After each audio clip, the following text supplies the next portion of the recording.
The Book of Judges, Chapter 1. After the death of Joshua, the children of Israel asked Yahweh, saying, "Who should go up for us first against the Canaanites, to fight against them?" Yahweh said, "Judah shall go up. Behold, I have delivered the land into his hand."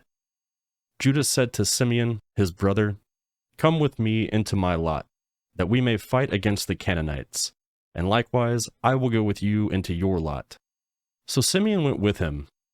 Judah went up, and Yahweh delivered the Canaanites and the Perizzites into their hand. They struck 10,000 men in Bezek. They found Adoni-Bezek in Bezek, and they fought against him. They struck the Canaanites and the Perizzites, but Adoni-Bezek fled. They pursued him, caught him, and cut off his thumbs and big toes. Adoni-Bezek said, 70 kings, having their thumbs and their big toes cut off, scavenged under my table. As I have done, so God has done to me. They brought him to Jerusalem, and he died there. The children of Judah fought against Jerusalem, and took it, struck it with the edge of the sword, and set the city on fire. After that, the children of Judah went down to fight against the Canaanites who lived in the hill country, and in the south, and in the lowland. Judah went against the Canaanites who lived in Hebron. The name of Hebron before that was Kiriath Arba. They struck Sheshai, Iman, and Talmai. From there he went against the inhabitants of Debir.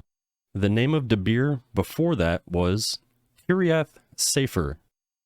Caleb said, "I will give Ashash my daughter as wife to the man who strikes Kiriath Sefer and takes it." Othniel, the son of Kenaz, Caleb's younger brother, took it, so he gave him Achshah, his daughter, as his wife. When she came, she got him to ask her father for a field. She got off her donkey, and Caleb said to her, "What would you like?" She said to him, "Give me a blessing, because you have set me in the land of the south. Give me also springs of water." Then Caleb gave her the upper springs and the lower springs. The children of the Kenite, Moses' brother-in-law, went up out of the city of palm trees with the children of Judah into the wilderness of Judah, which is in the south of Arid, and they went and lived with the people. Judah went with Simeon, his brother, and they struck the Canaanites who inhabited Zephath, and utterly destroyed it. The name of the city was called Hormah. Also Judah took Gaza with its border, and Ashkelon with its border, and Ekron with its border. Yahweh was with Judah, and drove out the inhabitants of the hill country, for he could not drive out the inhabitants of the valley, because they had chariots of iron. They gave Hebron to Caleb, as Moses had said, and he drove the 3 sons of Anak out of there.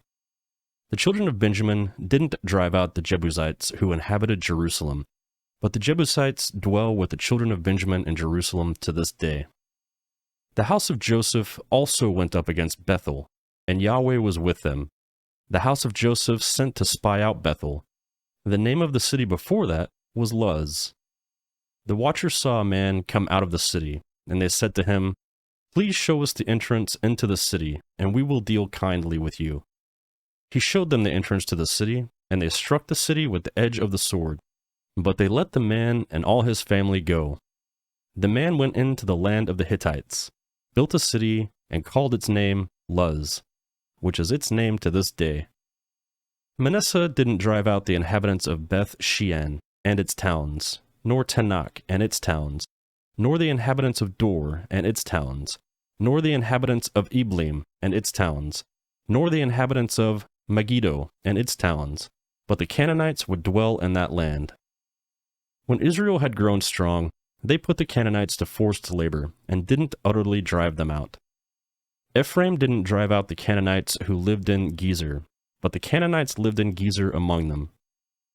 Zebulun didn't drive out the inhabitants of Kitron, nor the inhabitants of Nahalal, but the Canaanites lived among them, and became the subjects to forced labor. Asher didn't drive out the inhabitants of Acco, nor the inhabitants of Sidon, nor of Alab, nor of Ashib, nor of Helbah, nor of Aphink. nor of Rehob. But the Asherites lived among the Canaanites, the inhabitants of the land, for they didn't drive them out. Naphtali didn't drive out the inhabitants of Beth Shemesh, nor the inhabitants of Beth Anath, but he lived among the Canaanites, the inhabitants of the land. Nevertheless, the inhabitants of Beth Shemesh and of Beth Anath became subject to forced labor. The Amorites forced the children of Dan into the hill country, for they would not allow them to come down to the valley. But the Amorites would dwell in Mount Heres, in Ajalon, and in Shalbim. Yet the hand of the house of Joseph prevailed, so that they became subject to forced labor. The border of the Amorites was from the ascent of Akrabim, from the rock, and upward. Judges. Chapter 2. Yahweh's angel came up from Gilgal to Bochim, and said, I brought you out of Egypt, and have brought you to the land which I swore to your fathers. I said, I will never break my covenant with you. You shall make no covenant with the inhabitants of the land. You shall break down their altars. But you have not listened to my voice. Why have you done this? Therefore I also said, I will not drive them out from before you, but they shall be in your sides, and their gods will be a snare to you. When Yahweh's angel spoke these words to all the children of Israel, the people lifted up their voice and wept. They called the name of that place Bochim, and they sacrificed there to Yahweh. Now, when Joshua had sent the people away, the children of Israel went out to his inheritance to possess the land. The people served Yahweh all the days of Joshua, and all the days of the elders who outlived Joshua, who had seen all the great work of Yahweh that he had worked for Israel. Joshua, the son of Nun, the servant of Yahweh, died, being 110 years old.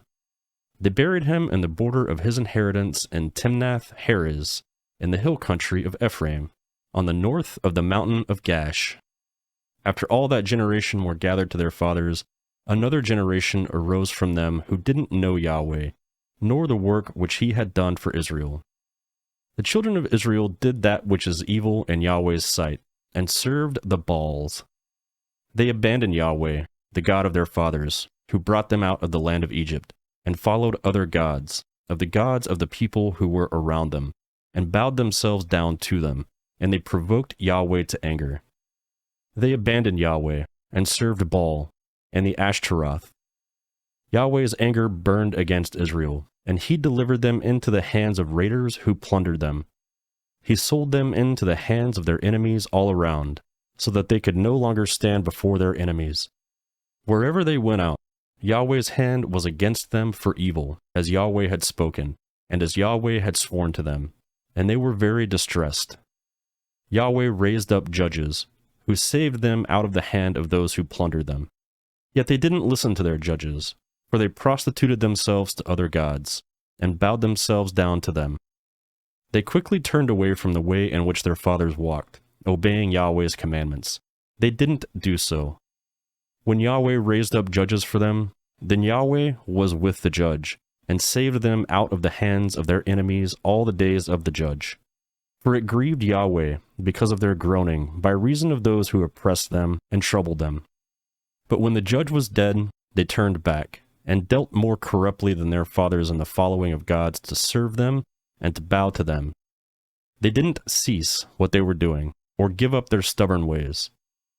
Yahweh's anger burned against Israel, and he said, Because this nation transgressed my covenant which I commanded their fathers, and has not listened to my voice, I will also no longer drive out any of the nations that Joshua left when he died from before them, that by them I may test Israel, to see if they will keep Yahweh's way to walk therein, as their fathers kept it, or not. So Yahweh left those nations, without driving them out hastily. He didn't deliver them into Joshua's hand. Judges. Chapter 3.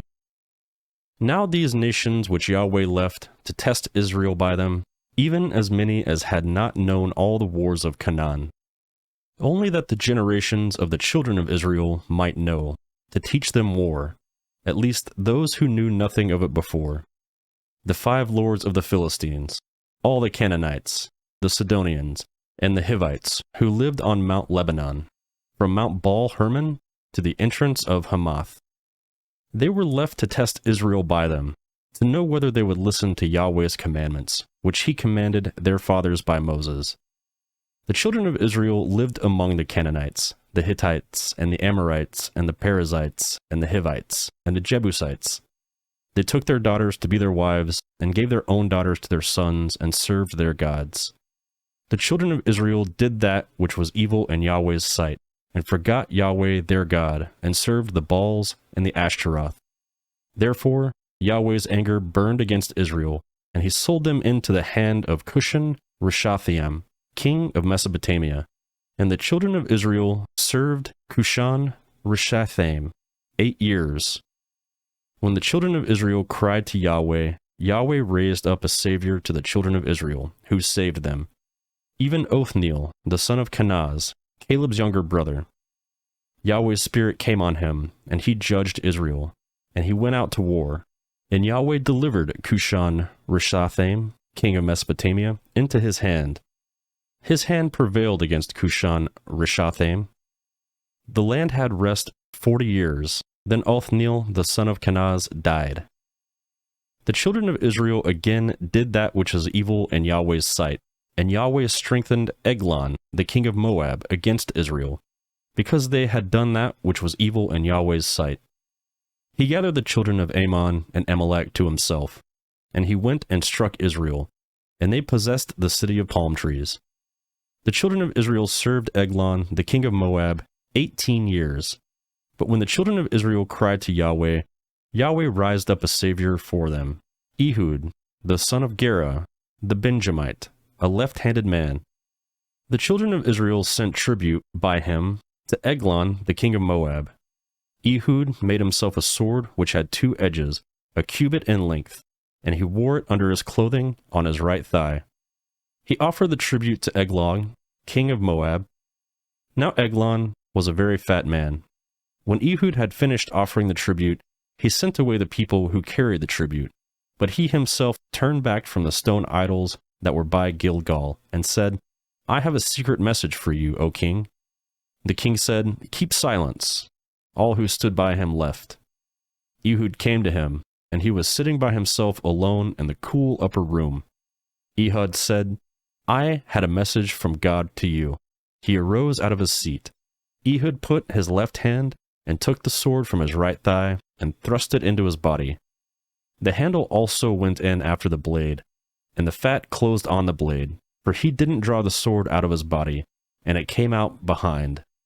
Then Ehud went out onto the porch and shut the doors of the upper room on him and locked them. After he had gone, his servants came and saw that the doors of the upper room were locked. They said, Surely he is covering his feet in the upper room. They waited until they were ashamed, and behold, he didn't open the doors of the upper rooms. Therefore they took the key and opened them, and behold, their lord had fallen down dead on the floor. Ehud escaped while they waited, passed beyond the stone idols, and escaped to Sirah. When he had come, he blew a trumpet in the hill country of Ephraim, and the children of Israel went down with him from the hill country, and he led them. He said to him, Follow me, for Yahweh has delivered your enemies, the Moabites, into your hand. They followed him, and took the fords of the Jordan against the Moabites, and didn't allow any man to pass over. They struck at that time about 10,000 men of Moab, every strong man and every man of valor. No man escaped. So Moab was subdued that day under the hand of Israel. Then the land had rest 80 years. After him was Shamgar, the son of Anath, who struck 600 men of the Philistines with an ox goad. He also saved Israel. Judges. Chapter 4. The children of Israel again did that which was evil in Yahweh's sight, when Ehud was dead. Yahweh sold them into the hand of Jabin, king of Canaan, who reigned in Hazor, the captain of whose army was Sisera, who lived in the Harosheth of the Gentiles.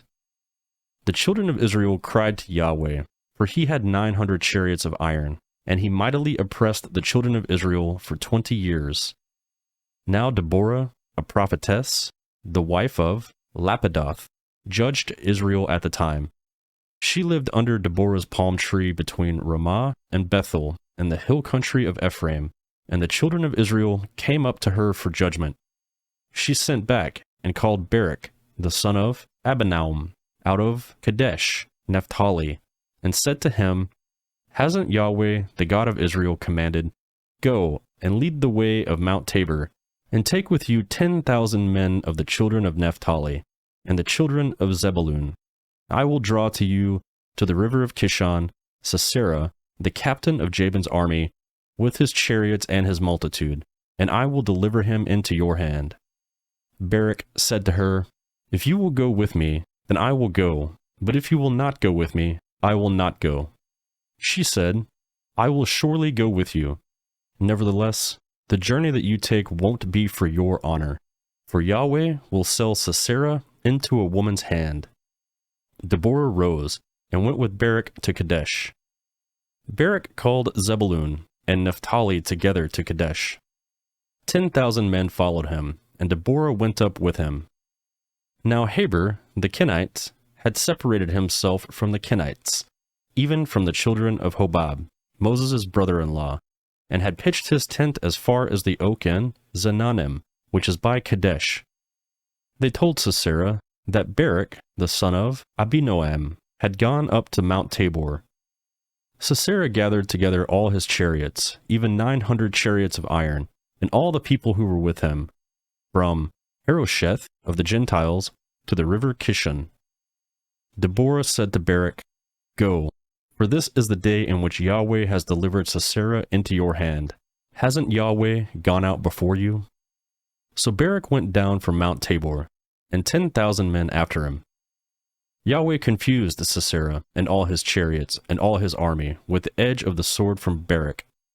Sisera abandoned his chariot and flew away on his feet. But Barak pursued the chariots and the army of Harosheth of the Gentiles, and all the army of Sisera fell by the edge of the sword. There was not a man left. However, Sisera fled away on his feet to the tent of Jael, the wife of Heber the Kenite, for there was peace between Jabin the king of Hazor and the house of Heber the Kenite. Jael went out to meet Sisera and said to him, Turn in, my lord, turn in to me, don't be afraid. He came into her into the tent, and she covered him with a rug. He said to her, Please give me a little water to drink, for I am thirsty. She opened a container of milk and gave him a drink, and covered him. He said to her, Stand in the door of the tent, and if any man comes and inquires of you, and says, Is there any man here? You shall say no. Then Jael, Heber's wife, took a tent peg, and took a hammer in her hand, and went softly to him, and struck the pin into his temples, and it pierced through into the ground, for he was in deep sleep. So he fainted and died. Behold, as Barak pursued Sisera, Jael came out to meet him, and said to him, Come, I will show you the man whom you seek. He came to her, and behold, Sisera lay dead, and the tent peg was in his temples. So God subdued Jabin, the king of Canaan, before the children of Israel on that day. The hand of the children of Israel prevailed more and more against Jabin, the king of Canaan, until they had destroyed Jabin, king of Canaan.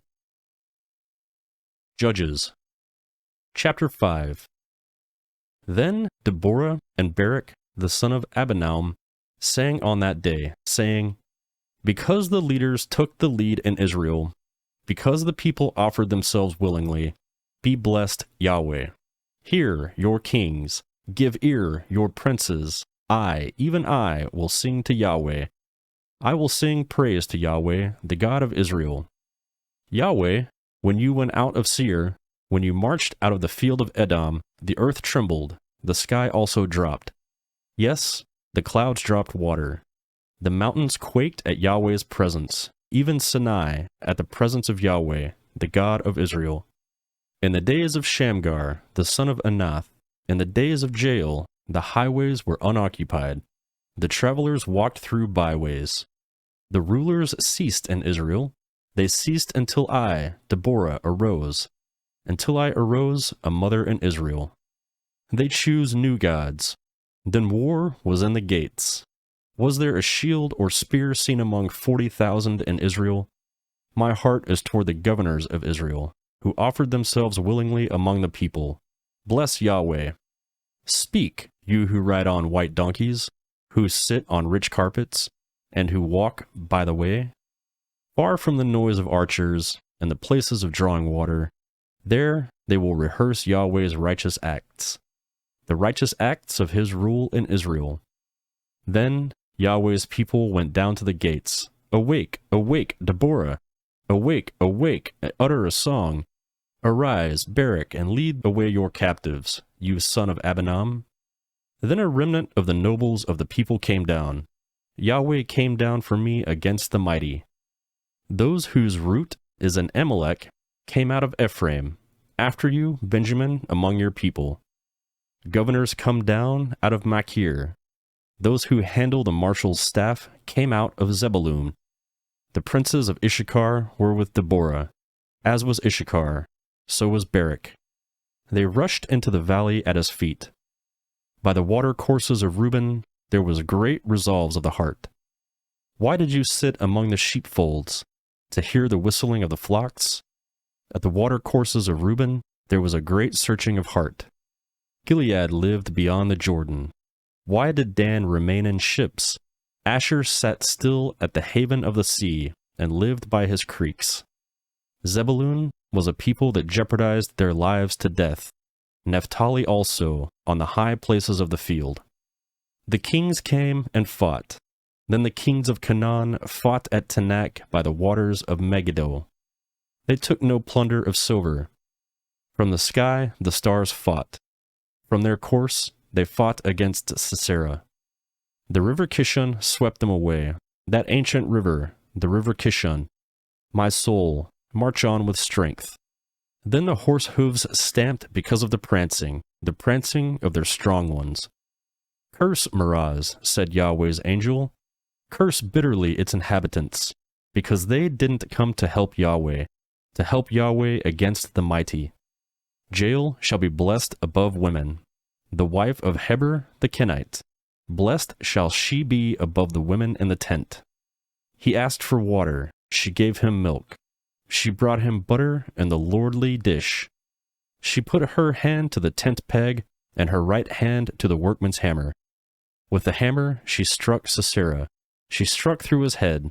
Yes, she pierced and struck through his temples. At her feet he bowed. He fell. He lay.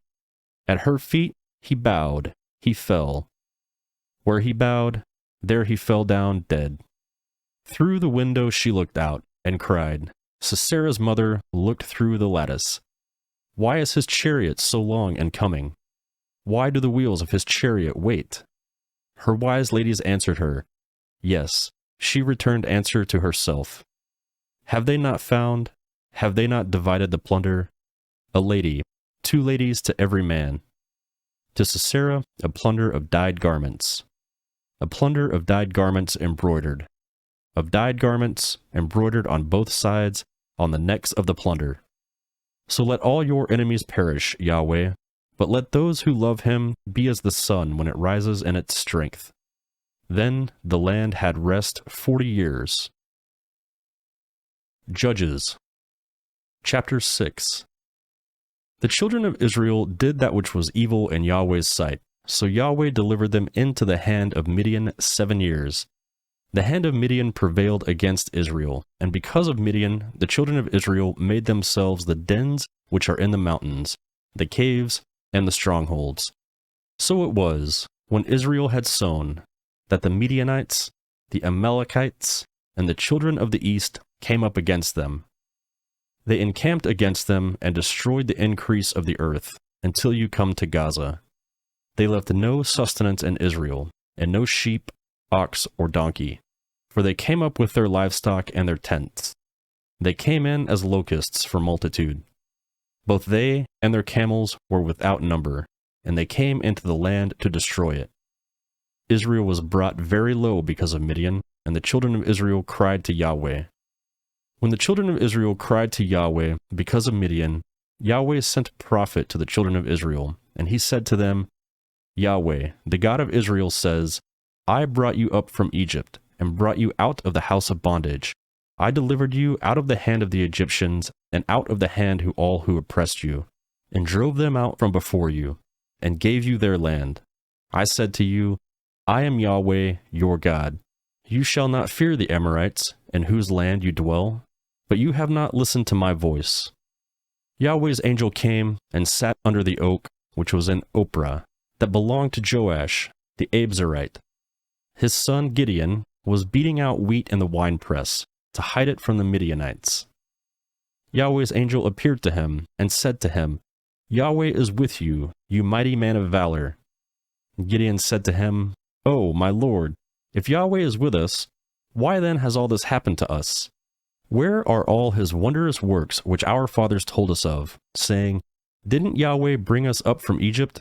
But now Yahweh has cast us off, and delivered us into the hand of Midian. Yahweh looked at him, and said, Go in this your might, and save Israel from the hand of Midian. Haven't I sent you? He said to him, O Lord, how shall I save Israel? Behold, my family is the poorest in Manasseh, and I am the least in my father's house. Yahweh said to him, Surely I will be with you, and you shall strike the Midianites as one man. He said to him, If I now have found favor in your sight, then show me a sign that it is you who talk to me. Please don't go away until I come to you, and bring out my present, and lay it before you. He said, I will wait until you come back. Gideon went in and prepared a young goat and unleavened cakes of an ephah of meal. He put the meat in a basket, and he put the broth in a pot, and brought it out to him under the oak, and presented it. The angel of God said to him, Take the meat and the unleavened cakes, and leave them on this rock, and pour out the broth. He did so. Then Yahweh's angel stretched out the end of the staff that was in his hand, and touched the meat and the unleavened cakes. The fire went up out of the rock, and consumed the meat and the unleavened cakes. Then Yahweh's angel departed out of his sight. Gideon saw that he was Yahweh's angel, and Gideon said, Alas, Lord Yahweh, because I have seen Yahweh's angel face to face. Yahweh said to him, Peace be with you. Don't be afraid, you shall not die. Then Gideon built an altar there to Yahweh, and called it, Yahweh is Peace. To this day it is still in Ophrah of the Abzerites. That same night Yahweh said to him, Take your father's bull, even the second bull 7 years old, and throw down the altar of Baal that your father has, and cut down the Asherah that is by it. Then build an altar to Yahweh your God on the top of this stronghold, in an orderly way, and take the second bull, and offer a burnt offering with wood of the Asherah which you shall cut down. Then Gideon took 10 men of his servants, and did as Yahweh had spoken to him. Because he feared his father's household, and the men of the city, he could not do it by day, but he did it by night. When the men of the city arose early in the morning, behold, the altar of Baal was broken down, and the Asherah was cut down that was by it, and the second bull was offered on the altar that was built. They said to one another, Who has done this thing? When they inquired and asked, they said, Gideon, the son of Joash, has done this thing. When the men of the city said to Joash, Bring out your son, that he may die, because he has broken down the altar of Baal, and because he has cut down the Asherah that was by it. Joash said to all who stood against him, You will contend for Baal, or will you save him? He who will contend for him, let him be put to death by morning. If he is a god, let him contend for himself, because someone has broken down his altar. Therefore, on that day, he named him Jerub-Baal, saying, Let Baal contend against him, because he has broken down his altar.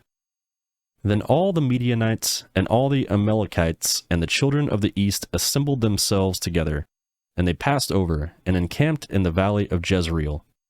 But Yahweh's spirit came on Gideon, and he blew a trumpet, and Abzir was gathered together to follow him. He sent messengers throughout all Manasseh, and they were also gathered together to follow him. He sent messages to Asher, to Zebulun, and to Naphtali, and they came up to meet him. Gideon said to God, If you will save Israel by my hand, as you have spoken, behold, I will put a fleece of wool on the threshing floor. if there is dew on the fleece only, and it is dry on all the ground, then I'll know that you will save Israel by my hand, as you have spoken." It was so, for he rose up early the next day, and pressed the fleece together, and wrung the dew out of the fleece, a full bowl of water. Gideon said to God, "Don't let your anger be kindled against me, and I will speak but this once. Please let me make a trial, just this once with the fleece. Let it now be dry, only on the fleece, and on all the ground let there be dew." God did so that night, for it was dry on the fleece only, and there was dew on all the ground. Judges. Chapter 7. Then Jerubbaal, who was Gideon, and all the people who were with him, rose up early and encamped beside the spring of Harod. Midian's camp was on the north side of them, by the hill of Moreh, in the valley. Yahweh said to Gideon, "The people who are with you are too many for me to give the Midianites into their hand, lest Israel brag against me, saying, 'My own hand has saved me.' Now, therefore, proclaim in the ears of the people, saying, 'Whomever is fearful and trembling, let him return and depart from Mount Gilead.'" So 22,000 of the people returned, and 10,000 remained. Yahweh said to Gideon, "There are still too many people. Bring them down to the water, and I will test them for you there. It shall be that those whom I tell you, 'This shall go with you,' shall go with you, and whomever I tell you, 'This shall not go with you,' shall not go." So he brought down the people to the water, and Yahweh said to Gideon, "Everyone who laps of the water with his tongue, like a dog laps, you shall set him by himself. Likewise, everyone who bows down on their knees to drink." The number of those who lapped, putting their hands to their mouth, was 300 men, but all the rest of the people bowed down on their knees to drink water. Yahweh said to Gideon, "I will save you by the 300 men who lapped, and deliver the Midianites into your hand. Let all the other people go, each to his own place." So the people took food in their hand, and their trumpets, and he sent all the rest of the men of Israel to their own tents, but retained the 300 men, and the camp of Midian was beneath him in the valley. That same night Yahweh said to him, "Arise, go down into the camp, for I have delivered it into your hand. But if you are afraid to go down, go with Purah, the servant, down to the camp. You will hear what they say, and afterwards your hands will be strengthened to go down into the camp." Then he went down with Purah, his servant, to the outermost part of the armed men who were in the camp. The Midianites and the Amalekites and the children of the east lay along the valley like locusts for multitude, and their camels were without number, as the sand which is on the seashore for multitude. When Gideon had come, behold, there was a man telling a dream to his fellow, and he said, "Behold, I dreamed a dream, and behold, a cake of barley bread tumbled into the camp of Midian, came to the tent, and struck it so that it fell, and it turned it upside down, so that the tent lay flat." His fellow answered, "This is nothing other than the sword of Gideon, the son of Joash, a man of Israel. God had delivered Midian into his hand, with all his army." It was so, when Gideon heard the telling of the dream and its interpretation, that he worshipped. Then he returned to the camp of Israel and said, "Arise, for Yahweh has delivered the army of Midian into your hand." He divided the 300 men into 3 companies, and he put into the hands of all of them trumpets and empty pitchers, with torches within the pitchers. He said to them, "Watch me and do likewise. Behold, when I come to the outermost part of the camp, it shall be that, as I do, so shall you do.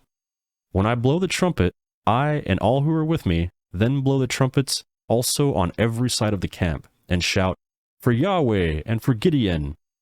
So Gideon and the 100 men who were with him came to the outermost part of the camp in the beginning of the middle watch, when they had but newly set the watch. Then they blew the trumpets and broke into pieces the pitchers that were in their hands. The 3 companies blew the trumpets, broke the pitchers, and held the torches in their left hands and the trumpets in their right hands, with which to blow, and they shouted, "The sword of Yahweh and of Gideon." They each stood in his place around the camp, and all the army ran, and they shouted, and put them to flight. They blew the 300 trumpets, And Yahweh set every man's sword against his fellow, and against all the army. And the army fled as far as Beth Shittah, toward Zerah, as far as the border of Abel Meholah, by Tabbath.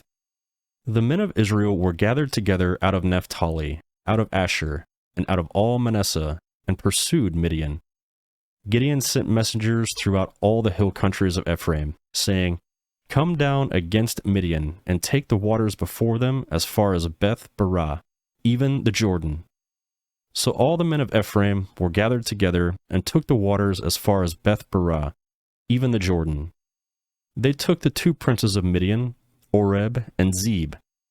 They killed Oreb at Oreb's rock, and Zeb they killed at Zeb's winepress, as they pursued Midian. Then they brought the heads of Oreb and Zeb to Gideon, beyond the Jordan. Judges. Chapter 8. The men of Ephraim said to him, Why have you treated us this way, that you didn't call us when you went to fight with Midian? They rebuked him sharply. He said to them, What have I now done in comparison with you? Isn't the gleaming of the grapes of Ephraim better than the vintage of Abzir? God has delivered into your hand the princes of Midian, Oreb and Zeb. What was I able to do in comparison with you? Then their anger was abated towards him when he had said that. Gideon came to the Jordan and passed over, he and the 300 men who were with him, faint yet pursuing. He said to the men of Socoth, Please give loaves of bread to the people who follow me, for they are faint, and I am pursuing after Zebah and Zalmunna, the kings of Midian. The princes of Socoth said, Are the hands of Zebah and Zalmunna now in your hand, that we should give bread to your army? Gideon said, Therefore, when Yahweh has delivered Zebah and Zalmunna into my hand, then I will tear your flesh with the thorns of the wilderness and with briars. He went up there to Penuel, and spoke to them in the same way, and the men of Penuel answered him as the men of Socoth had answered him. He spoke also to the men of Penuel, saying, When I come again in peace, I will break down this tower. Now Zebah and Zalmunna were in Karkor, and their armies with them, about 15,000 men, all who were left of all the army of the children of the east. For there fell 120,000 men who drew sword. Gideon went up by the way of those who lived in the tents on the east of Nobah and Jogbehah, and struck their army, for the army felt secure. Zebah and Zalmunna fled, and he pursued them. He took the 2 kings of Midian, Zebah and Zalmunna, and confused all the army. Gideon, the son of Joash, returned from the battle from the ascent of Heres. He caught a young man of the men of Socoth, and inquired of him, and he described for him the princes of Socoth, its elders, 77 men. He came to the men of Socoth and said, See, Zebah and Zalmunna, concerning whom you taunted me, saying, Are the hands of Zebah and Zalmunna now in your hand, that we should give you bread to your men who are weary? He took the elders of the city, and thorns of the wilderness, and briars, and with them he taught the men of Socoth. He broke down the tower of Penuel, and killed the men of the city. Then he said to Zebah and Zalmunna, What kind of men were they who you killed at Tabor? They answered, They were like you, they all resembled the children of a king. He said, They were my brothers, the sons of my mothers. As Yahweh lives, if you had saved them alive, I would not kill you. He said to Jether, his firstborn, Get up and kill them. But the youth didn't draw his sword, for he was afraid, because he was yet a youth. Then Zebah and Zalmunna said, You rise and fall on us, for as the man is, so is his strength. Gideon arose, and killed Zebah and Zalmunna, and took the crescents that were on their camels' necks. Then the men of Israel said to Gideon, Rule over us, both you, your son, and your son's son also, for you have saved us out of the hand of Midian. Gideon said to them, I will not rule over you, neither shall my son rule over you. Yahweh shall rule over you. Gideon said to them, I do have a request. that you would each give me the earring of his plunder, for they had golden earrings, because they were Ishmaelites. They answered, We will willingly give them. They spread a garment, and every man threw the earring of his plunder into it. The weight of the gold earrings that he requested was 1,700 shekels of gold, in addition to the crescents, and the pendants, and the purple clothing that was on the kings of Midian, and in addition to the chains that were about their camels' necks. Gideon made an ephod out of it, and put it in Ophrah, his city. Then all Israel played the prostitute with it there, and it became a snare to Gideon and to his house. So Midian was subdued before the children of Israel, and they lifted up their heads no more. The land had rest 40 years in the days of Gideon. Jerubbaal, the son of Joash, went and lived in his house. Gideon had 70 sons conceived from his body, for he had many wives. His concubine, who was in Shechem, also bore him a son, and he named him Abimelech. Gideon, the son of Joash, died in a good old age, and was buried in the tomb of Joash his father, in Ophrah of the Abiezrites. As soon as Gideon was dead, the children of Israel turned again and played the prostitute following the Baals, and made Baal Berith their god. The children of Israel didn't remember Yahweh their God, who had delivered them out of the hand of all their enemies on every side. Neither did they show kindness to the house of Jerubbaal, that is, Gideon, according to all the goodness which he had shown to Israel. Judges Chapter 9. Abimelech, the son of Jerubbaal, went to Shechem to his mother's brothers, and spoke with them and with all the family of the house of his mother's father, saying, Please speak in the ears of all the men of Shechem. Is it better for you that all the sons of Jerubbaal, who are 70 persons, rule over you, or that one rule over you? Remember also that I am your bone and your flesh. His mother's brothers spoke of him in the ears of all the men of Shechem all these words. Their hearts inclined to follow Abimelech, for they said, He is our brother. They gave him 70 pieces of silver out of the house of Baal-berith, with which Abimelech hired vain and reckless fellows who followed him.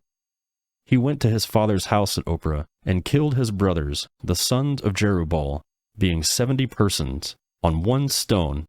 But Jotham, the youngest son of Jerubbaal, was left, for he hid himself. All the men of Shechem assembled themselves together with all the house of Milo, and went and made Abimelech king by the oak of the pillar that was in Shechem. When they told it to Jotham, he went and stood on the top of Mount Gerizim, and lifted up his voice, cried out, and said to them, Listen to me, you men of Shechem, that God may listen to you. The trees set out to anoint a king over themselves. They said to the olive tree, Reign over us. But the olive tree said to them, Should I stop producing my oil, with which they honor God and man by me, and go to wave back and forth over the trees? The trees said to the fig tree, Come and reign over us. But the fig tree said to them, Should I leave my sweetness and my good fruit, and go to wave back and forth over the trees? The trees said to the vine, Come and reign over us.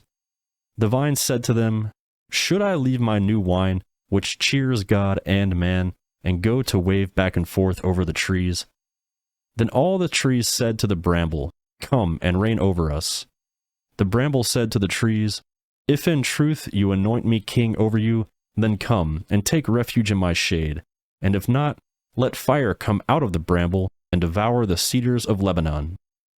Now, therefore, if you have dealt truly and righteously, in that you have made Abimelech king, and if you have dealt well with Jerubbaal and his house, and have done him according to the deservings of his hands, for my father fought for you, risked his life, and delivered you out of the hand of Midian, and you have risen up against my father's house today, and have slain his sons, 70 persons on one stone, and have made Abimelech, the son of his female servant, king over the men of Shechem, because he is your brother. If you then have dealt truly and righteously with Jerubbaal, and with his house today, then rejoice in Abimelech, and let him also rejoice in you. But if not, Let fire come out from Abimelech and devour the men of Shechem and the house of Milo, and let fire come out from the men of Shechem and from the house of Milo and devour Abimelech. Jotham ran away and fled, and went to Beer, and lived there, for fear of Abimelech his brother. Abimelech was prince over Israel 3 years. Then God sent an evil spirit between Abimelech and the men of Shechem, and the men of Shechem dealt treacherously with Abimelech, that the violence done to the 70 sons of Jerubbaal might come, and that their blood might be laid on Abimelech their brother who killed them, and on the men of Shechem, who strengthened his hands to kill his brothers. The men of Shechem set an ambush for him on the tops of the mountains, and they robbed all who came along that way by them, and Abimelech was told about it. Gaal, the son of Ebed, came with his brothers and went over to Shechem, and the men of Shechem put their trust in him. They went out to the field, harvested their vineyards, trod the grapes, celebrated, and went into the house of their God, and ate and drank, and cursed Abimelech. Gaal, the son of Ebed, said, Who is Abimelech, and who is Shechem, that we should serve him? Isn't he the son of Jerubbaal? Isn't Zabul his officer? Serve the men of Hamor, the father of Shechem. But why should we serve him? I wish that this people were under my hand, then I would remove Abimelech. He said to Abimelech, Increase your army and come out. When Zabul, the ruler of the city, heard the words of Gaal, the son of Ebed, his anger burned. He sent messengers to Abimelech craftily, saying, Behold, Gaal, the son of Ebed, and his brothers have come to Shechem, and behold, they incite the city against you. Now therefore, go up by night, you and the people who are with you, and lay in wait in the field.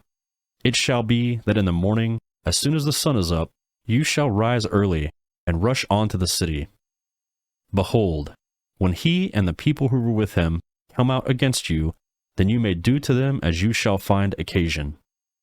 Abimelech rose up, and all the people who were with him by night, and they laid wait against Shechem in 4 companies. Gaal, the son of Ebed, went out, and stood in the entrance of the gate of the city. Abimelech rose up, and the people who were with him, from the ambush. When Gaal saw the people, he said to Zabul, Behold, people are coming down from the tops of the mountain. Zabul said to him, You see the shadows of the mountain as if they were men. Gaal spoke again and said, Behold, people are coming down by the middle of the land, and one company comes by the way of the oak of Meonaim. Then Zabul said to him, Now where is your mouth, that you said, Who is Abimelech, that we should serve him? Isn't this the people that you despised? Please go out now and fight with them. Gaal went out from before the men of Shechem, and fought with Abimelech. Abimelech chased him, and he fled before him, and many fell wounded, even to the entrance of the gate. Abimelech lived at Arumah, and Zebul drove out Gaal and his brothers, that they should not dwell in Shechem. On the next day, the people went out into the field, and they told Abimelech. He told the people and divided them into 3 companies, and laid wait in the field. And he looked, and behold, the people came out of the city.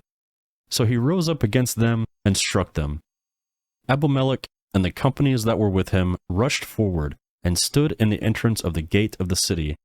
And the 2 companies rushed on all who were in the field and struck them.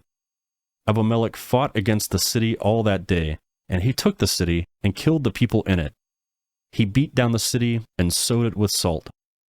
While all the men of the tower of Shechem heard of it, they entered into the stronghold of the house of Elbereth.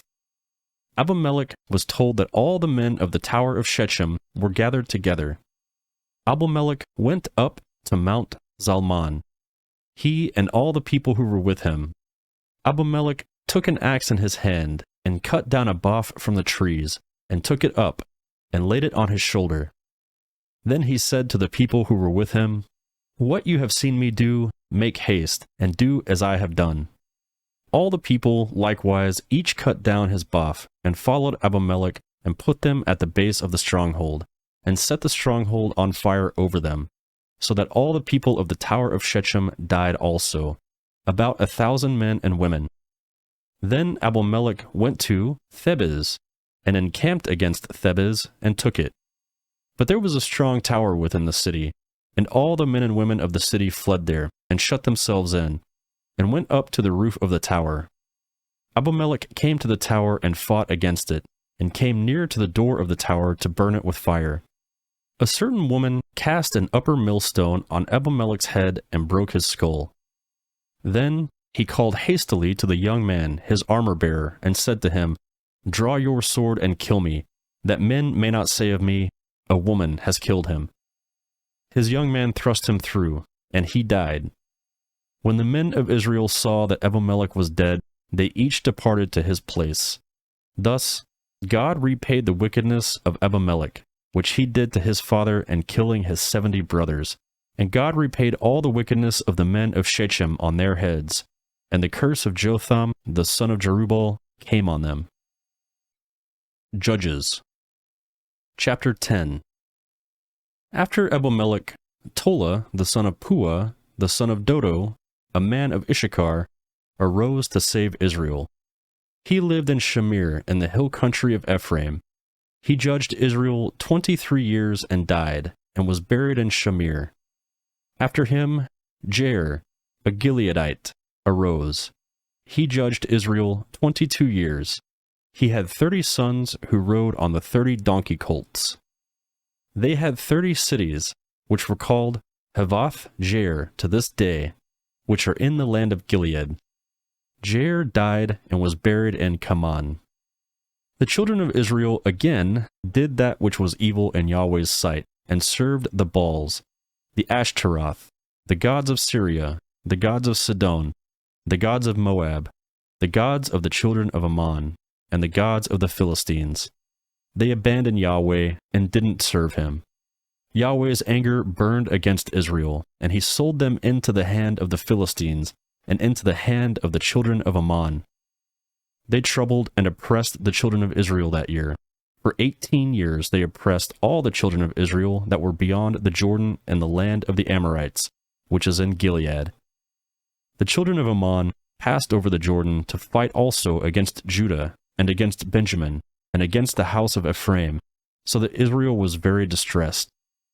The children of Israel cried to Yahweh, saying, "We have sinned against you, even because we have forsaken our God and have served the Baals."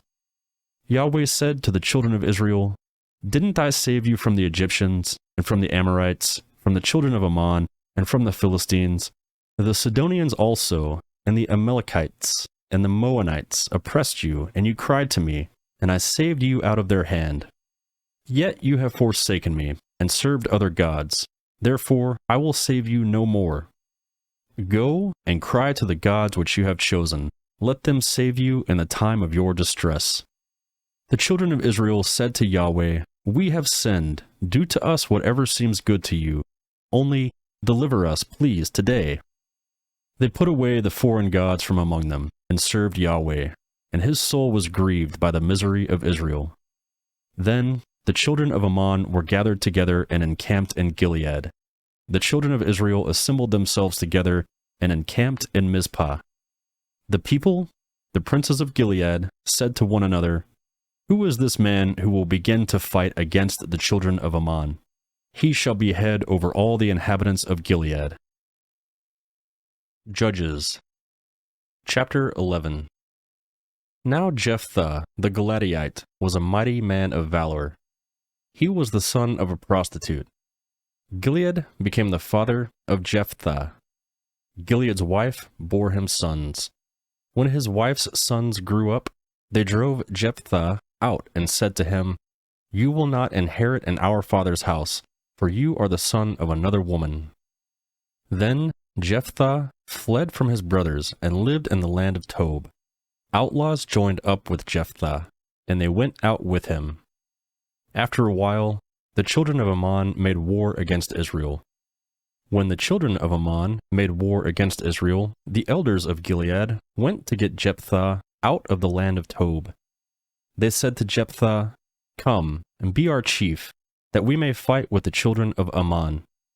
Jephthah said to the elders of Gilead, "Didn't you hate me and drive me out from my father's house? Why have you come now to me when you are in distress?" The elders of Gilead said to Jephthah, "Therefore we have turned again to you now, that you may go with us and fight with the children of Ammon. You will be our head over all the inhabitants of Gilead." Jephthah said to the elders of Gilead, "If you bring me home again to fight with the children of Ammon, and Yahweh delivers them before me, will I be your head?" The elders of Gilead said to Jephthah, "Yahweh will be witness between us. Surely we will do what you say." Then Jephthah went with the elders of Gilead, and the people made him head and chief over them. Jephthah spoke all the words before Yahweh and Mizpah. Jephthah sent messengers to the king of the children of Ammon, saying, "What do you have to do with me, that you have come to fight me against my land?" The king of the children of Ammon answered the messengers of Jephthah, "Because Israel took away my land when he came out of Egypt, from the Arnon even to the Jabbok and to the Jordan. Now, therefore, restore that territory again peaceably." Jephthah sent messengers again to the king of the children of Ammon, and he said to him, "Jephthah says, Israel didn't take away the land of Moab, nor the land of the children of Ammon. But when they came up from Egypt, and Israel went through the wilderness to the Red Sea, and came to Kadesh, then Israel sent messengers to the king of Edom, saying, Please let me pass through your land. But the king of Edom didn't listen. In the same way, he sent to the king of Moab, but he refused. So Israel stayed in Kadesh. Then they went through the wilderness, and went around the land of Edom, and the land of Moab, and came by the east side of the land of Moab. And they encamped on the other side of the Arnon. But they didn't come within the border of Moab, for the Arnon was the border of Moab. Israel sent messengers to Sihon, king of the Amorites, king of Heshbon, and Israel said to him, Please let us pass through your land to my place. But Sihon didn't trust Israel to pass through his border, but Sihon gathered all his people together and encamped in Jahaz, and fought against Israel. Yahweh, the God of Israel, delivered Sihon and all his people into the hand of Israel, and they struck them. So Israel possessed all the land of the Amorites, the inhabitants of that country. They possessed all the border of the Amorites, from the Arnon even to the Jabbok, and from the wilderness even to the Jordan. So now Yahweh, the God of Israel, has dispossessed the Amorites from before his people Israel. And should you possess them? Won't you possess that which Chemosh, your God, gives you to possess? So whomever Yahweh our God has dispossessed from before us, them will we possess. Now, are you anything better than Balak, the son of Zippor, king of Moab? Did he ever strive against Israel, or did he ever fight against them? Israel lived in Heshbon and its towns, and Aor and its towns, and in all the cities that are along the side of the Arnon for 300 years. Why didn't you recover them within that time? Therefore, I have not sinned against you, but you do me wrong to war against me. May Yahweh the judge be judged today between the children of Israel and the children of Ammon. However, the king of the children of Ammon didn't listen to the words of Jephthah, which he sent him. Then Yahweh's spirit came on Jephthah, and he passed over Gilead and Manasseh, and passed over Mizpah of Gilead, and from Mizpah of Gilead he passed over to the children of Ammon. Jephthah vowed a vow to Yahweh, and said, If you will indeed deliver the children of Ammon into my hand, then it shall be, that whatever comes out of the doors of my house to meet me, when I return in peace from the children of Ammon, it shall be Yahweh's, and I will offer it up as a burnt offering. So Jephthah passed over the children of Ammon to fight against them, and Yahweh delivered them into his hand. He struck them from Aor until you come to Minnith, even 20 cities, and to Abel Cheramim, with a very great slaughter. So the children of Ammon were subdued before the children of Israel. Jephthah came to Mizpah to his house, and behold, his daughter came out to meet him with tambourines and with dances. She was his only child. Besides her, he had neither son nor daughter. When he saw her, he tore his clothes and said, "Alas, my daughter, you have brought me very low, and you are the one of those who trouble me, for I have opened my mouth to Yahweh, and I can't go back." She said to him, "My father, you have opened your mouth to Yahweh?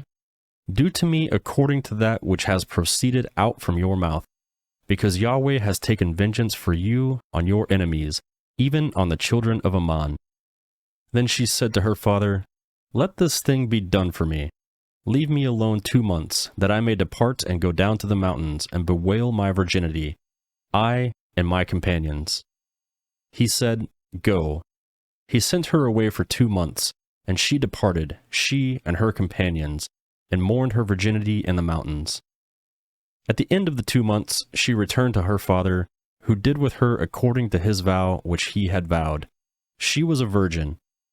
It became a custom in Israel that the daughters of Israel went yearly to celebrate the daughter of Jephthah, the Gileadite, 4 days in a year. Judges. Chapter 12. The men of Ephraim were gathered together and passed northward, and they said to Jephthah, "Why did you pass over to fight against the children of Ammon, and didn't call us to go with you? We will burn your house around you with fire." Jephthah said to them, "I and my people were at great strife with the children of Ammon, and when I called you, you didn't save me out of their hand. When I saw that you didn't save me, I put my life in my hand, and passed over against the children of Ammon, and Yahweh delivered them into my hand. Why then have you come up to me today to fight against me?" Then Jephthah gathered all the men of Gilead, and fought with Ephraim. The men of Gilead struck Ephraim, because they said, "You are fugitives of Ephraim, you Gileadites, in the middle of Ephraim, and in the middle of Manasseh." The Gileadites took the fords of the Jordan against the Ephraimites. Whenever a fugitive of Ephraim said, "Let me go over," the men of Gilead said to him, "Are you an Ephraimite?" If he said no, then they said to him, "Now say, Shibboleth."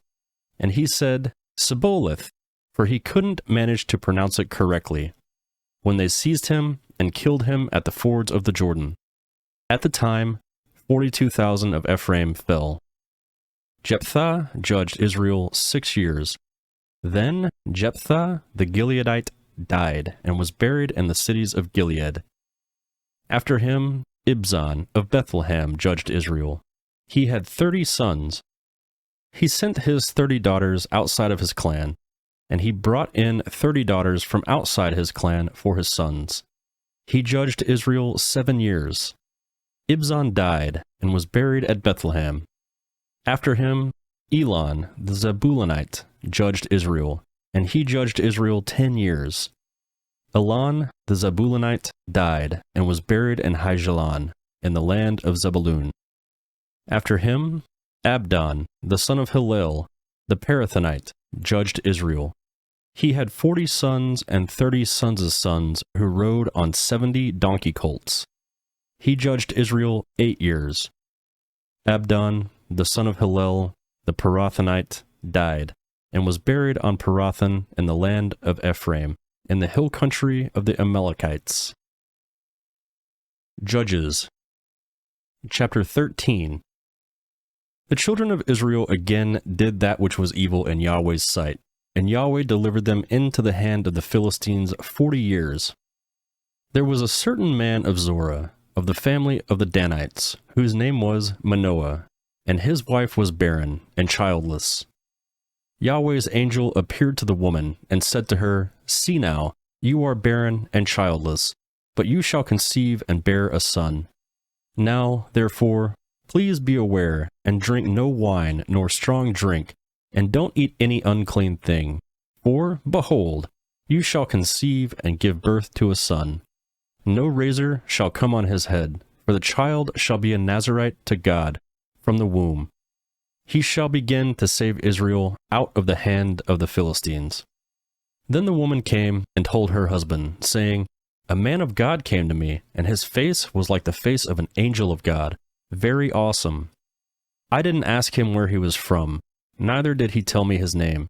But he said to me, 'Behold, you shall conceive and bear a son. And now drink no wine nor strong drink. Don't eat anything unclean. But for the child shall be a Nazirite to God, from the womb to the day of his death.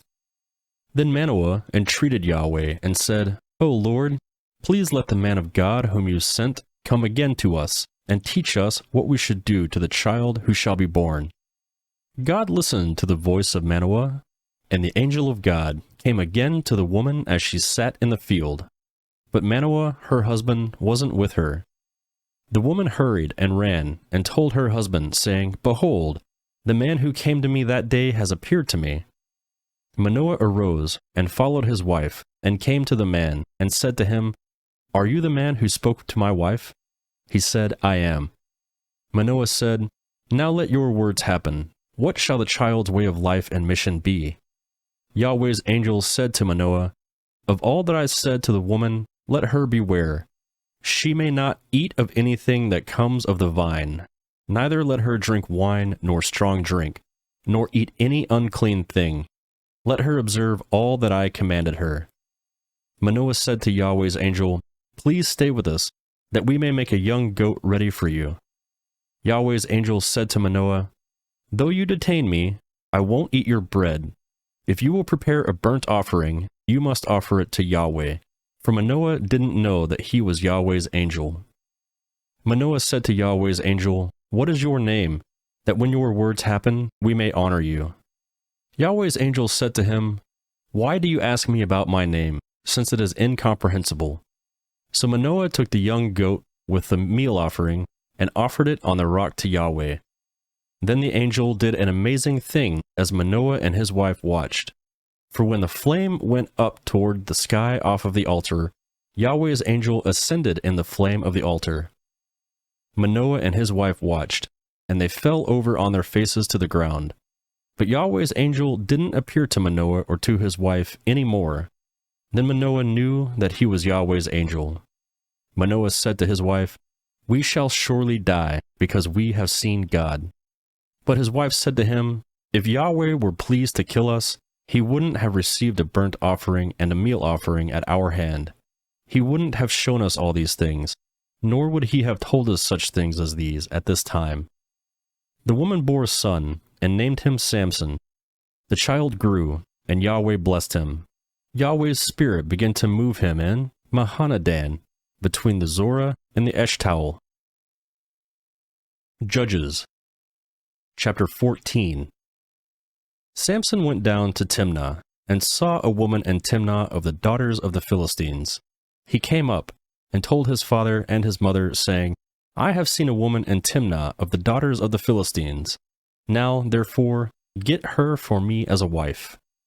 Then his father and mother said to him, Isn't there a woman among your brother's daughters, or among all my people, that you go to take a wife of the uncircumcised Philistines? Samson said to his father, Get her for me, for she pleases me well. But his father and his mother didn't know that it was of Yahweh, for he sought an occasion against the Philistines. Now at that time the Philistines ruled over Israel. Then Samson went down to Timnah with his father and his mother, and came to the vineyards of Timnah, and behold, a young lion roared at him. Yahweh's spirit came mightily on him, and he tore him, as he would have torn a young goat with his bare hands.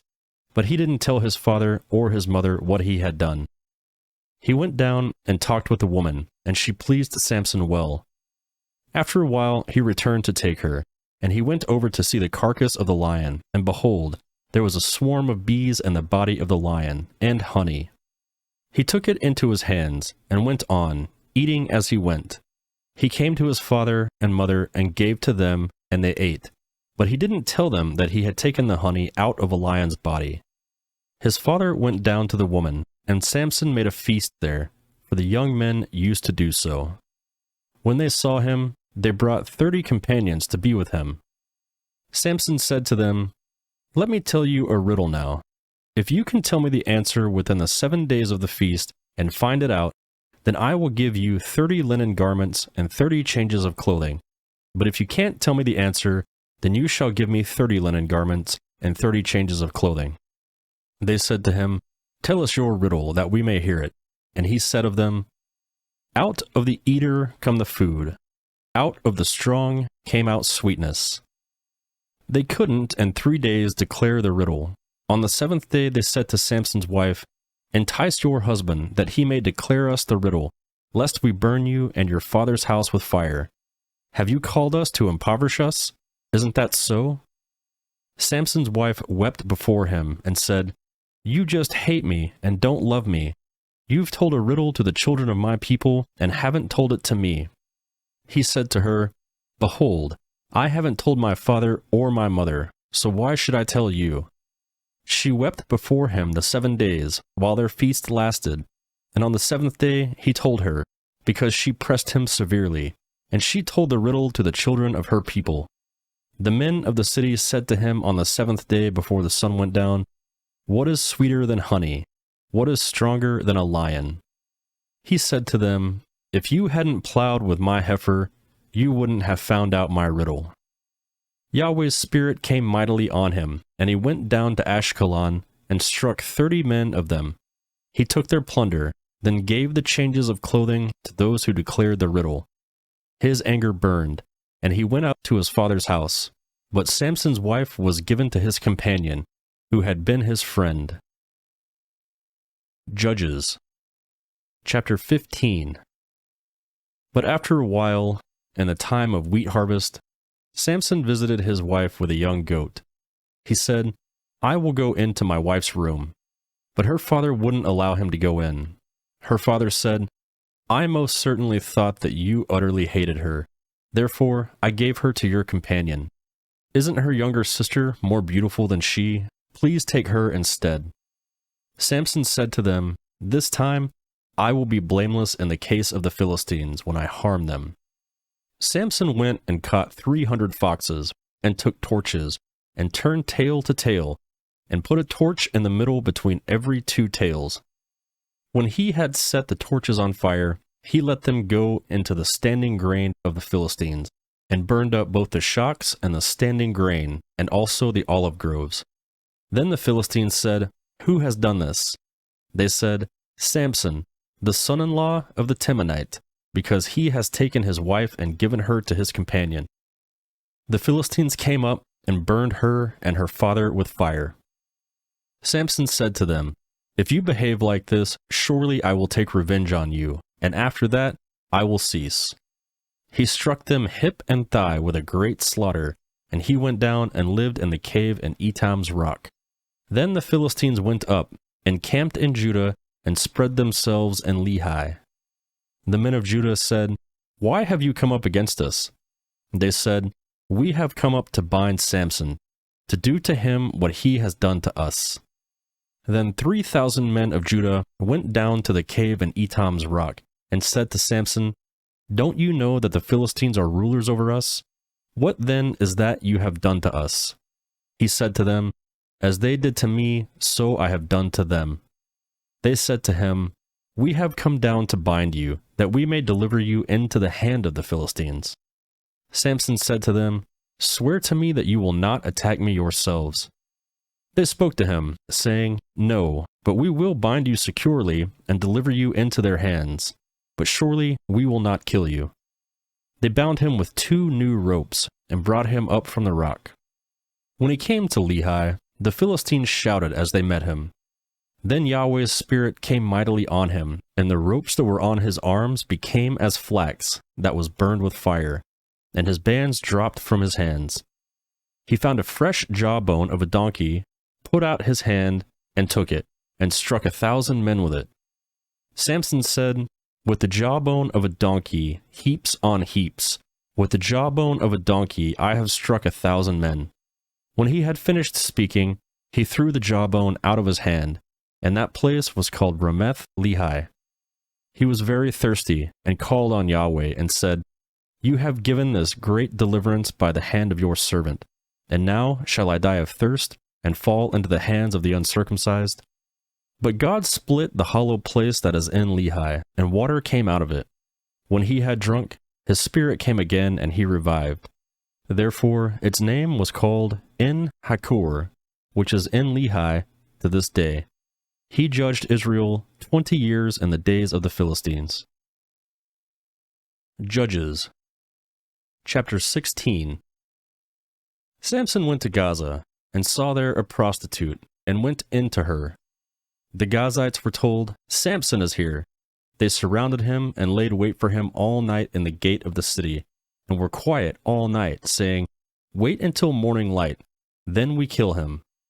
Samson lay until midnight, then arose at midnight, and took hold of the doors of the gate of the city with the 2 posts, and plucked them up, bar and all, and put them on his shoulders, and carried them up to the top of the mountain that is before Hebron. It came to pass afterwards that he loved a woman in the valley of Sorek, whose name was Delilah. The lords of the Philistines came up to her, and said to her, "Entice him, and see in which his great strength lies, and by what means we may prevail against him, that we may bind him to afflict him, and we will each give you 1,100 pieces of silver." Delilah said to Samson, "Tell me where your great strength lies, and what you might be bound to afflict you."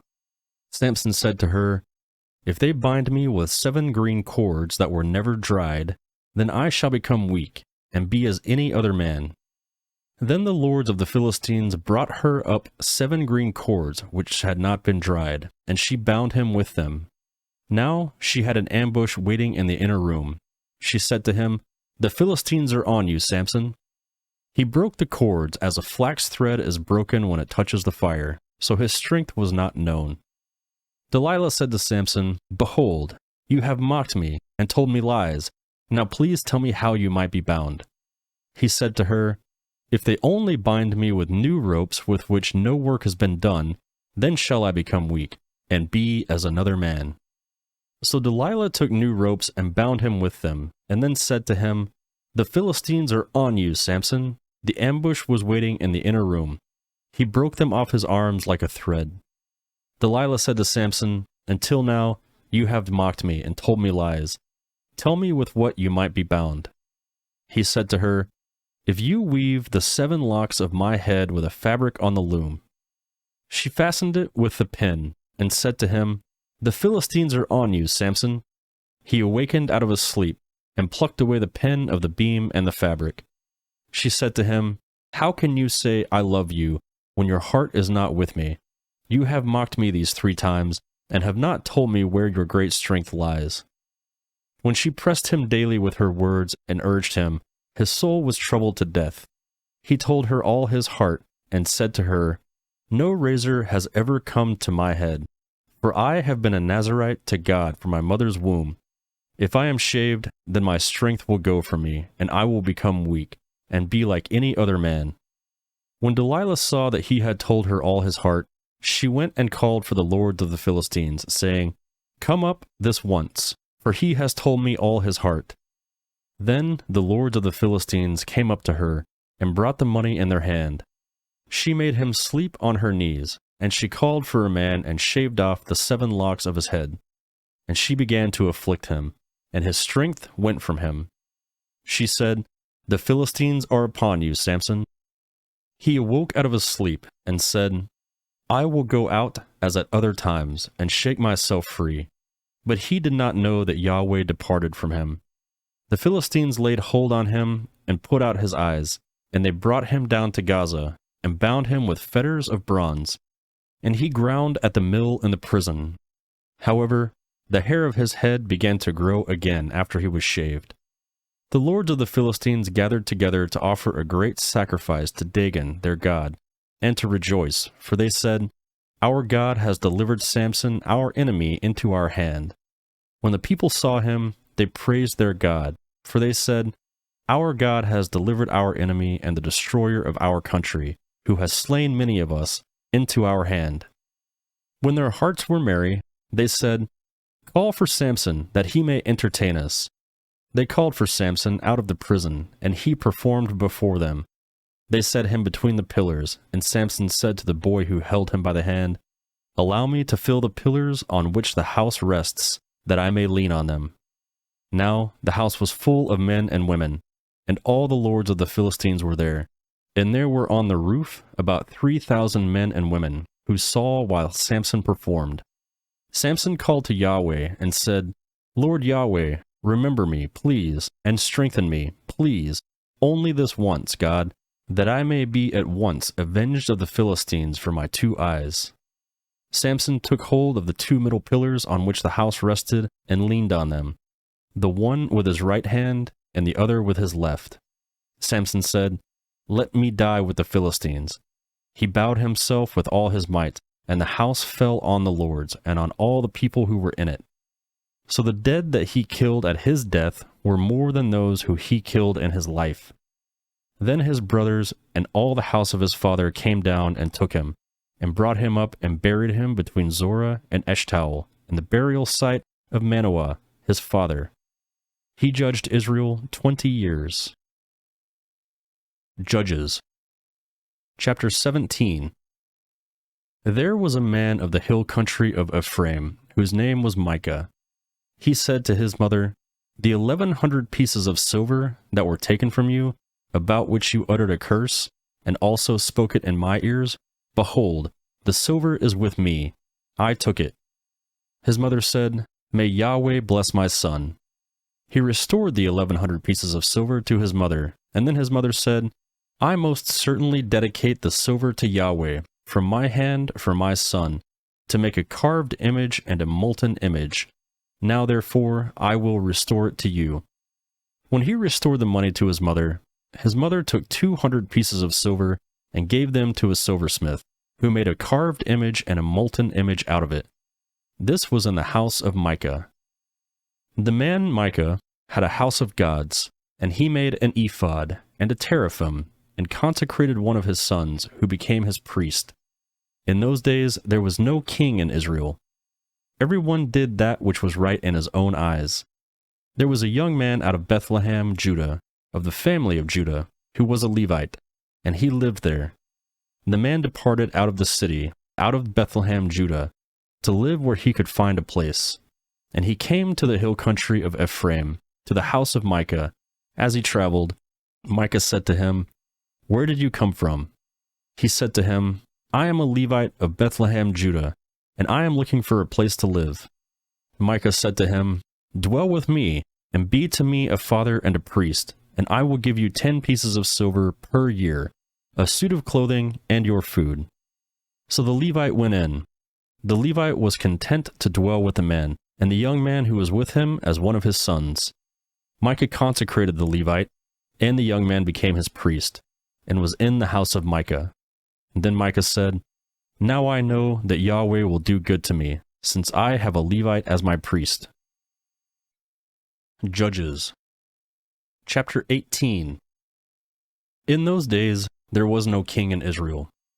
In those days the tribe of the Danites sought an inheritance to dwell in, for to that day their inheritance had not fallen to them among the tribes of Israel. The children of Dan sent 5 men of their family from their whole number, men of valor, from Zorah and from Eshtaol, to spy out the land and to search it. They said to them, Go, explore the land. They came to the hill country of Ephraim, to the house of Micah, and lodged there. When they were by the house of Micah, they knew the voice of the young man the Levite. So they went over there and said to him, Who brought you here? What do you do in this place? What do you have here? He said to them, Thus and thus has Micah dealt with me, and he has hired me, and I have become his priest. They said to him, Please ask counsel of God, that we may know whether our way, which we shall go, be prosperous. The priest said to them, Go in peace. Your way in which you go is before Yahweh. Then the 5 men departed and came to Laish, and saw the people who were there, and how they lived in safety, in the way of the Sidonians, quiet and secure, for there was no one in the land possessing authority that might put them to shame in anything, and they were far from the Sidonians, and had no dealings with anyone else. They came to their brothers at Zorah and Eshtaol, and their brothers asked them, What do you say? They said, Arise, and let's go up against them, for we have seen the land, and behold, it is very good. Do you stand still? Don't be slothful to go, and to enter in to possess the land. When you go, you will come to an unsuspecting people, and the land is large, for God has given it into your hand, a place where there is no lack of anything that is on the earth. The family of the Danites set out from Zorah and Eshtaol with 600 men armed with weapons of war. They went up and encamped in Kiriath Jearim in Judah. Therefore they call that place Mahane Dan to this day. Behold, it is behind Kiriath Jearim. They passed from there to the hill country of Ephraim, and came to the house of Micah. Then the 5 men who went to spy out the country of Laish answered and said to their brothers, Do you know that there is in this house an ephod, and a teraphim, and a carved image, and a molten image? Now therefore consider what we have to do. They went over there, and came to the house of the young Levite man, even to the house of Micah, and asked him how he was doing. The 600 men armed with their weapons of war, who were the children of Dan, stood by the entrance of the gate. The 5 men who went to spy out the land went up, and came in there, and took the engraved image, the ephod, the teraphim, the molten image, and the priest stood by the entrance of the gate with the 600 men armed with weapons of war. When these went into Micah's house, and took the engraved image, the ephod, the teraphim, and the molten image, the priest said to them, What are you doing? They said to him, Hold your peace, put your hand on your mouth, and go with us. Be a father and a priest to us. It is better for you to be a priest to the house of one man, or to be a priest to a tribe and a family in Israel. The priest's heart was glad, and he took the ephod, the teraphim, and the engraved image, and went with the people. So they turned and departed, and put the little ones, the livestock, and the goods before them. When they were a good way from the house of Micah, the men who were in the houses near Micah's house gathered together and overtook the children of Dan. As they called to the children of Dan, they turned their faces and said to Micah, What ails you, that you come with such a company? He said, You have taken away my gods which I made, and the priest, and have gone away. What more do I have? How can you ask me, What ails you? The children of Dan said to him, Don't let your voice be heard among us, lest angry fellows fall on you, and you lose your life, with the lives of your household. The children of Dan went their way, and when Micah saw that they were too strong for him, he turned and went back to his house. They took that which Micah had made, and the priest whom he had, and came to Laish, to a people quiet and unsuspecting, and struck them with the edge of the sword. Then they burned the city with fire. There was no deliverer, because it was far from Sidon, and they had no dealings with anyone else, and it was in the valley that lies by Beth Rohab. They built the city and lived in it. They called the name of the city Dan, after the name of Dan their father, who was born to Israel. However, the name of the city used to be Laish. The children of Dan set up for themselves the engraved image, and Jonathan, the son of Gershom, the son of Moses, and his sons were priests to the tribe of the Danites until the day of the captivity of the land. So they set up for themselves Micah's engraved image, which he made, and it remained all the time that God's house was in Shiloh. Judges Chapter 19. In those days, there was no king in Israel. There was a certain Levite living on the farther side of the hill country of Ephraim, who took for himself a concubine out of Bethlehem, Judah. His concubine played the prostitute against him, and went away from him to her father's house to Bethlehem, Judah, and was there for 4 months. Her father arose, and went after her to speak kindly to her, to bring her again, having his servant with him and a couple of donkeys. She brought him into her father's house, and when the father of the young lady saw him, he rejoiced to meet him. His father-in-law, the young lady's father, kept him there, and he stayed with him 3 days. So they ate and drank and stayed there. On the 4th day, they got up early in the morning, and he rose up to depart. The young lady's father said to his son-in-law, Strengthen your heart with a morsel of bread, and afterward you shall go your way. So they sat down, ate, and drank, both of them together. Then the young lady's father said to him, Please be pleased to stay all night, and let your heart be merry. The man rose up to depart, But his father-in-law urged him, and he stayed there again. He rose early in the morning on the 5th day to depart, and the young lady's father said, "Please, strengthen your heart, and stay until the day declines." And they both ate. When the man rose up to depart, he and his concubine and his servant, his father-in-law, the young lady's father, said to him, "Behold, now the day draws toward evening. Please stay all night. Behold, the day is ending. Stay here, that your heart may be merry, and tomorrow go on your way early, that you may go home."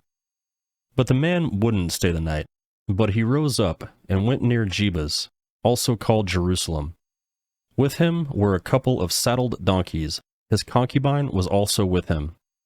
When they were by Jebus, the day was far spent, and the servant said to his master, "Please come, and let's enter into the city of the Jebusites, and stay there." His master said to him, "We won't enter into the city of a foreigner that is not of the children of Israel, but we shall pass over to Gibeah." He said to his servant, "Come, and let's draw near to one of these places, and we will lodge in Gibeah, or in Ramah." So they passed on, and went their way, and the sun went down on them near Gibeah, which belonged to Benjamin. They went over there, to go to stay in Gibeah. He went in, and sat down in the street of a city, for there was no one who took them into his house to stay. Behold, an old man came from his work out of the field at evening. Now the man was from the hill country of Ephraim, and he lived in Gibeah, but the men of the place were Benjamites. He lifted up his eyes, and saw the wayfaring man in the street of the city, and the old man said, "Where are you going? Where did you come from?" He said to him, "We are passing from Bethlehem, Judah, to the further side of the hill country of Ephraim. I am from there, and I went to Bethlehem, Judah. I am going to Yahweh's house, and there is no one who has taken me into his house. Yet there is both straw and feed for our donkeys, and there is bread and wine also for me, and for your servant, and for the young man who is with your servants. There is no lack of anything." The old man said, "Peace be with you. Just let me supply all your needs, but don't sleep in the street." So he brought him into his house, and gave the donkeys fodder. Then they washed their feet, and ate and drank. As they were making their hearts merry, behold, the men of the city, certain wicked fellows, surrounded the house, beating at the door. And they spoke to the master of the house, the old man, saying, "Bring out the man who came into your house, that we may have sex with him."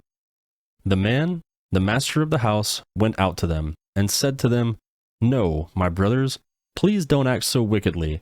Since this man has come into my house, don't do this folly. Behold, here is my virgin daughter and his concubine. I will bring them out now, humble them, and do with them what seems good to you, but to this man, don't do any such folly." But the men wouldn't listen to him. So the man grabbed his concubine and brought her out to them, and they had sex with her, and abused her all night until the morning. When the day began to dawn, they let her go. Then the woman came in the dawning of the day, and fell down at the door of the man's house where her lord was, until it was light. Her lord rose up in the morning, and opened the doors of the house, and went out to go his way, and behold, the woman, his concubine, had fallen down at the door of the house, with her hands on the threshold. He said to her, "Get up, and let's get going." But no one answered. Then he took her up on the donkey, and the man rose up, and went to his place. When he had come into his house, he took a knife, and cut up his concubine, and divided her, limb by limb, into 12 pieces, and sent her throughout all the borders of Israel. It was so, that all who saw it said, "Such a deed has not been done or seen from this day that the children of Israel came up from out of the land of Egypt to this day. Consider it, take counsel, and speak." Judges Chapter 20. Then all the children of Israel went out, and the congregation was assembled as one man, from Dan even to Beersheba, with the land of Gilead to Yahweh at Mizpah. The chiefs of all the people, even all the tribes of Israel, presented themselves in the assembly of the people of God, 400,000 footmen who drew sword. Now the children of Benjamin heard that the children of Israel had gone up to Mizpah.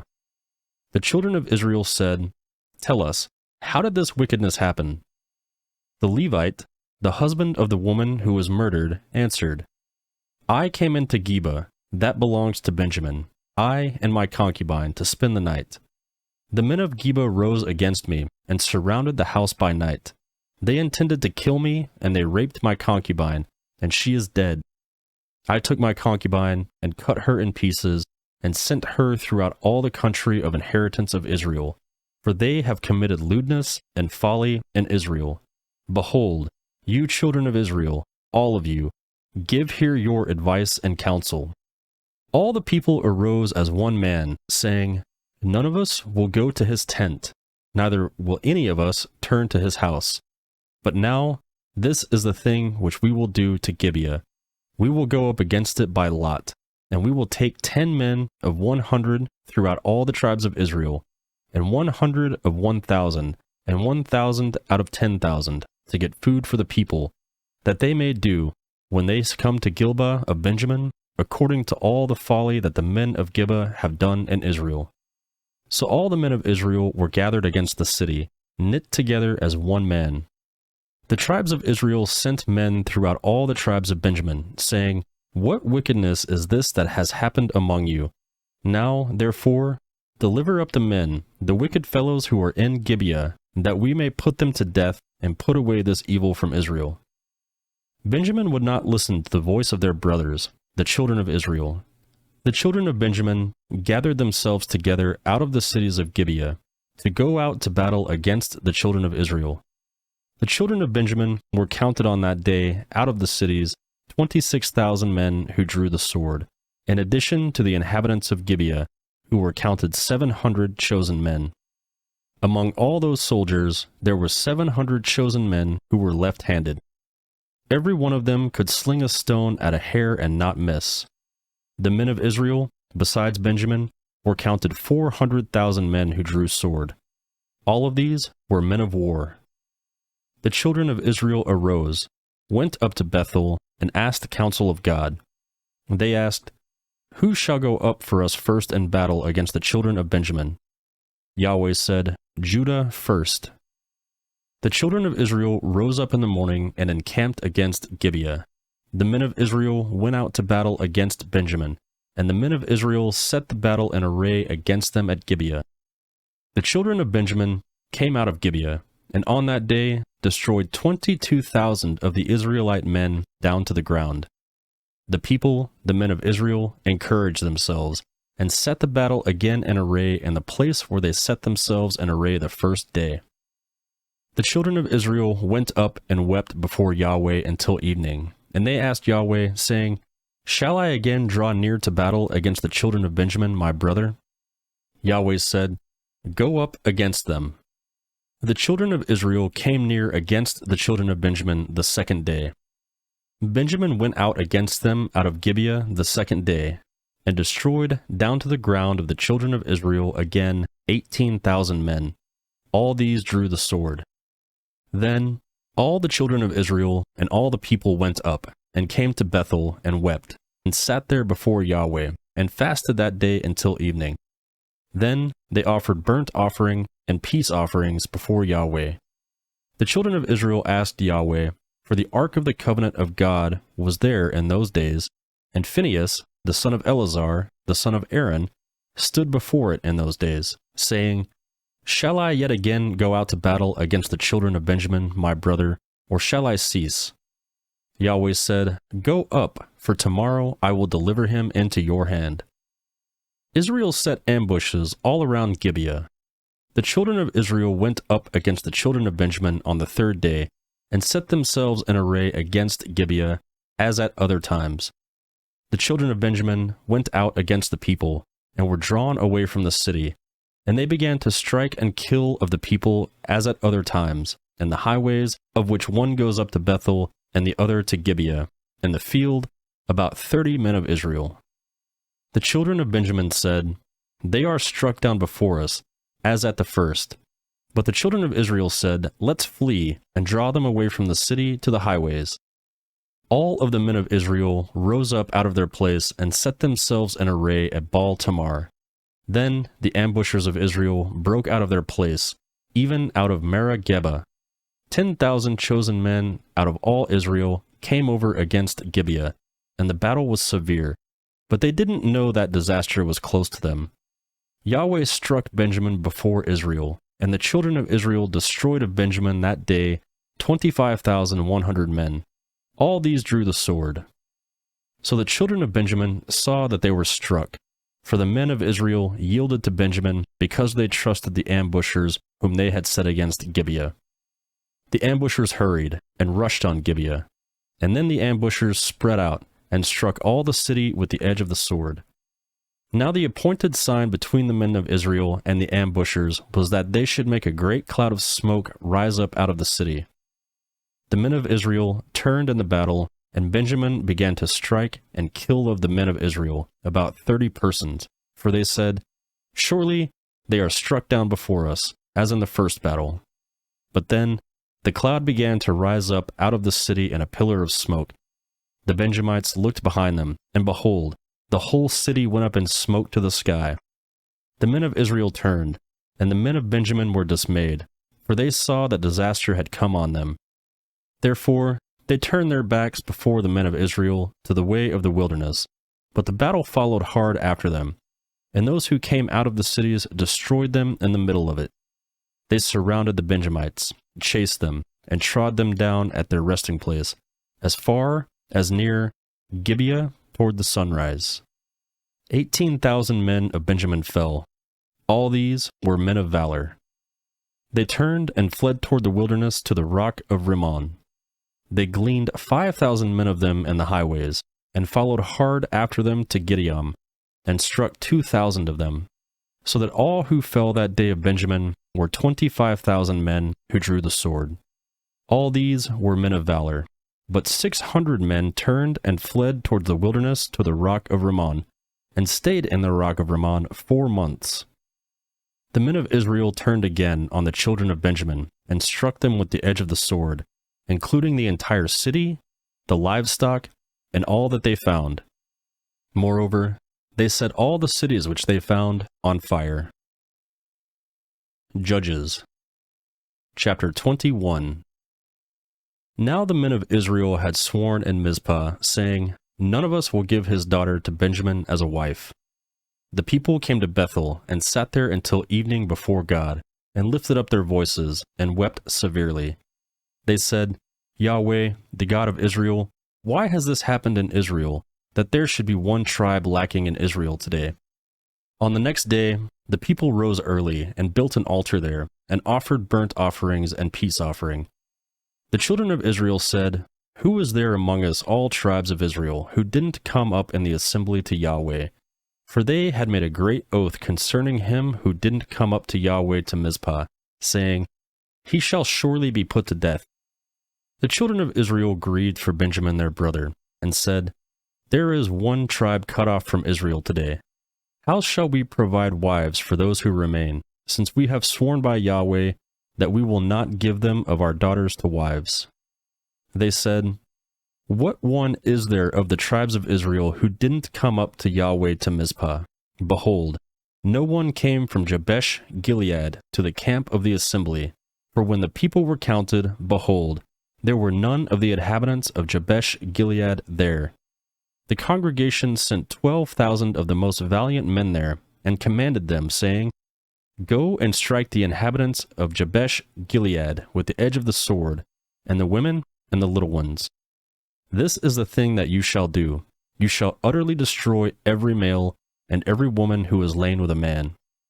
They found among the inhabitants of Jabesh Gilead 400 young virgins who had not known man by lying with him, and they brought them to the camp of Silo, which is in the land of Canaan. The whole congregation sent and spoke to the children of Benjamin, who were in the rock of Rimmon, and proclaimed peace to them. Benjamin returned at that time, and they gave them the women whom they had saved alive of the women of Jabesh Gilead. There still weren't enough for them. The people grieved for Benjamin, because Yahweh had made a breach in the tribes of Israel. The elders of the congregation said, how shall we provide wives for those who remain, since the women are destroyed out of Benjamin? They said, There must be an inheritance for those who are escaped of Benjamin, that a tribe not be blotted out of Israel. However, we may not give them wives of our daughters, for the children of Israel had sworn, saying, Cursed is he who gives a wife to Benjamin. They said, Behold, there is a feast of Yahweh from year to year in Silo, which is on the north of Bethel, on the east side of the highway that goes up from Bethel to Shechem, and on the south of Lebanon. They commanded the children of Benjamin, saying, Go and lie in wait in the vineyards, and see, and behold, if the daughters of Silo come out to dance in the dances. Then come out of the vineyards, each man catch his wife of the daughters of Silo, and go to the land of Benjamin. It shall be, when their fathers or their brothers come to complain to us, that we will say, Grant them graciously to us, because we didn't take for each man his wife in battle, neither did you give them to them.